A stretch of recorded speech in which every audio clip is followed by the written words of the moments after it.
হচ্ছে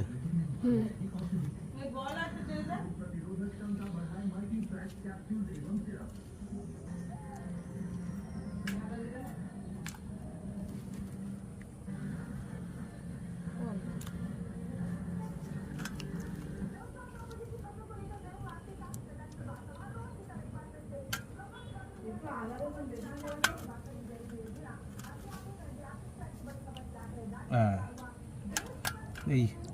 চিচিংয়ের বীজ কীভাবে সংগ্রহ করতে হয় পুরো ভিডিও আমাদের ইউটিউব চ্যানেলের মেন ভিডিওতে আছে, আপনারা দেখে নিতে পারেন। যারা আমাদের চ্যানেল সাবস্ক্রাইব করেনি, এরকম নানান জানা তথ্যের ভিডিও আরও আসছে আমাদের চ্যানেলে, আপনারা